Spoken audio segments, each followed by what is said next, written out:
في قلبي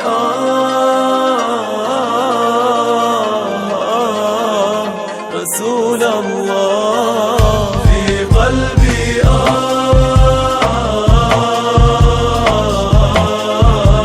رسول الله يوم ميلاد الحبيب زاد في قلبي لهيبي يوم ميلاد الحبيب زاد في قلبي لهيبي واشتياق. Banyak yang bertanya bagaimana mendapatkan keberkahan di dalam rumah.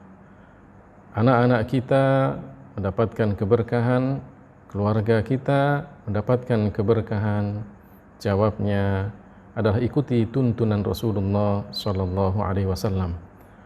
Orang yang paling berkah, baik di dalam rumah ataupun di luar rumah. Keberkahan bukan diukur karena banyaknya perhiasan yang ada di dalam rumah, barang-barang yang mewah yang ada di dalam rumah. Tapi keberkahan adalah karena kita mengikuti apa yang diajarkan oleh Rasulullah Sallallahu Alaihi Wasallam ketika kita masuk rumah ataupun ketika kita keluar dari rumah. Rasulullah Sallallahu Alaihi Wasallam mengajarkan kepada kita ketika kita masuk rumah disunnahkan untuk melangkah dengan kaki kanan dan kemudian membaca basmalah, Bismillahirrahmanirrahim.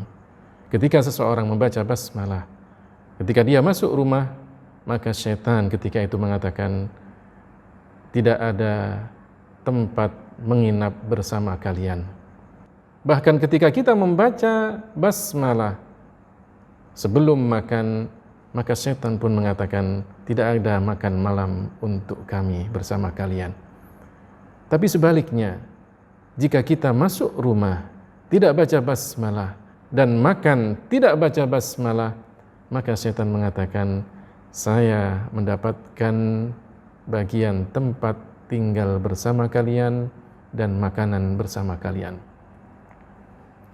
Juga disunnahkan ketika kita masuk rumah hendaklah bersiwak sebagaimana yang diajarkan oleh Rasulullah Sallallahu Alaihi Wasallam.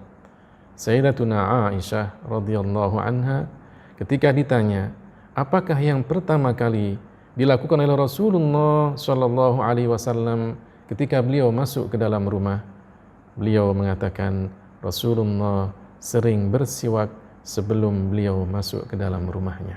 Kemudian disunnahkan bagi kita yang hendak masuk rumah untuk mengucapkan salam, Assalamualaikum warahmatullahi wabarakatuh. Banyak orang yang meninggalkan kesunnahan ini.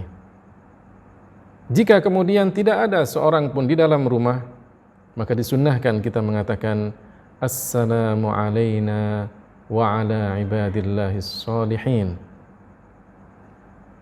Kemudian jika ada seseorang di dalam rumah, maka hendaknya kita minta izin sebelum kita masuk ke dalam rumah.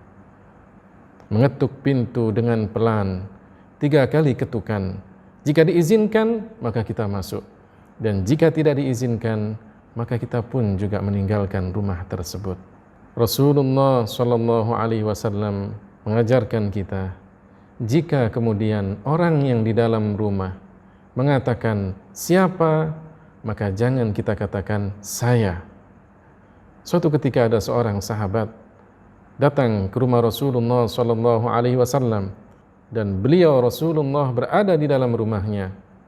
Ketika Rasulullah bertanya siapa, maka orang ini mengatakan saya.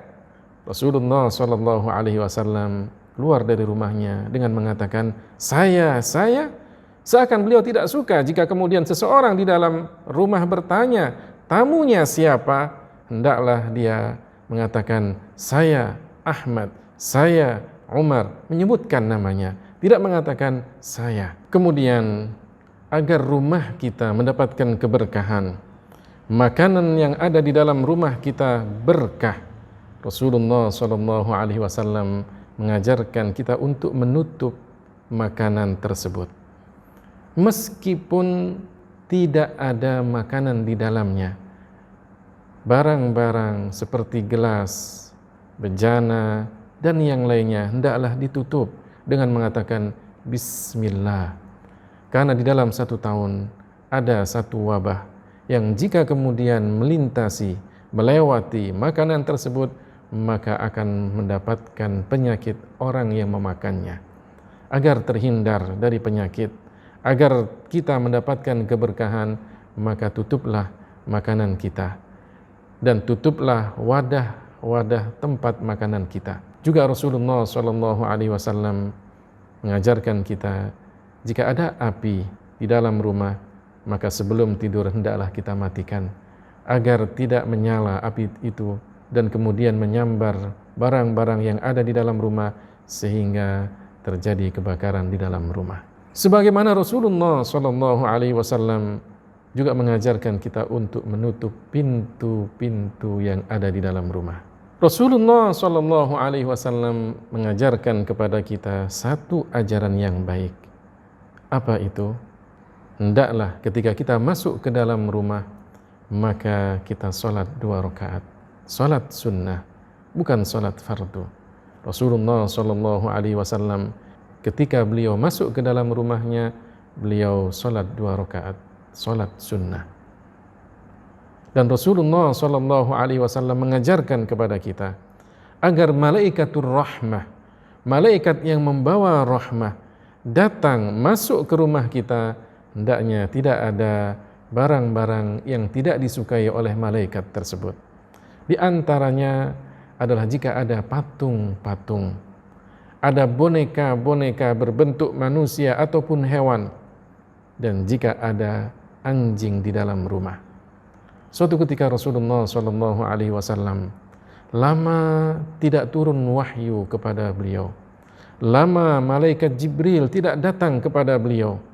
Rasulullah SAW bertanya-tanya, kenapa malaikat Jibril tidak datang menemui beliau? Ternyata di dalam rumahnya ada anak anjing. Dari situlah di antara sebab malaikat Jibril tidak masuk ke dalam rumahnya. Bukankah kita berharap malaikat masuk ke dalam rumah kita karena ada keberkahan malaikat jika kemudian mereka masuk ke dalam rumah kita? Dan para malaikat tidak akan masuk ke dalam rumah yang di situ ada boneka berbentuk manusia ataupun hewan yang mempunyai ruh, ada patung-patung ataupun ada anjing. Rasulullah SAW mengajarkan kepada kita, jangan jadikan rumah kita bagaikan kuburan. Artinya, bacakan Al-Quran di dalam rumah kita, terutama surat Al-Baqarah, karena surat Al-Baqarah bisa mengusir setan. Bacalah zikir, bacalah tahsin, ayat-ayat, zikir-zikir yang diajarkan oleh Rasulullah SAW untuk membentengi diri kita. Bukankah Rasulullah SAW membacakan zikir tahsin untuk cucu-cucu beliau, Al-Hasan dan Al-Husain? Rasulullah, orang yang paling berkah, masih baca tahsin, masih baca zikir-zikir untuk membentengi dirinya. Bagaimana dengan kita? Lebih utama, kita butuh untuk membentengi diri kita dari gangguan jin, sihir, ataupun penyakit ain. Itulah petunjuk Rasulullah SAW. Ayat-ayat Al-Quran yang ada di dalam zikir tahsin bisa menjauhkan diri kita dari godaan syaitan. Juga Rasulullah SAW mengajarkan kepada kita, ketika kita hendak keluar dari rumah, hendaklah membaca doa. Doa tersebut adalah Bismillah tawakkaltu ala Allah la hawla wa la quwwata illa billah. Allahumma inni a'udzubika min an adilla au udal au azilla au uzal au adlima au udlama au ajhala au yujhala alayya. Saudara-saudaraku, jika kita ingin mendapatkan keberkahan di dalam rumah kita, maka jangan hanya kita perhatikan sisi lahiriah dari rumah kita.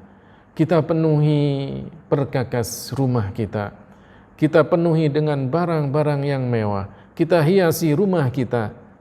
Tapi jika kita ingin keberkahan, maka ikutilah tuntunan Rasulullah SAW.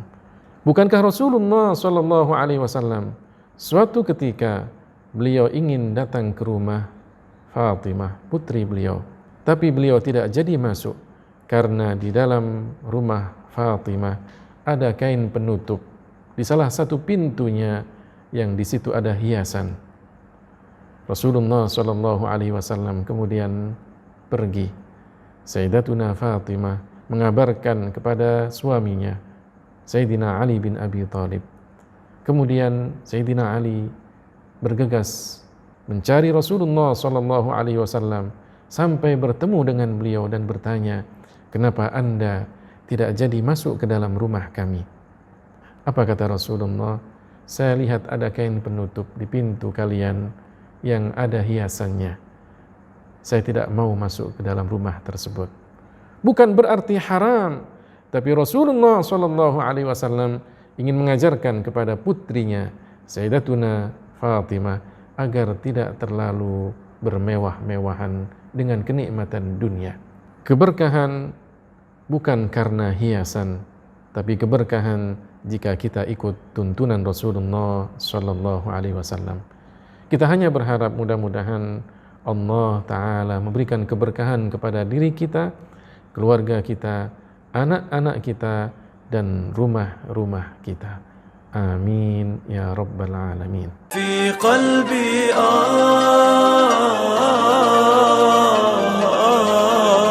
Rasulullah, fi qalbi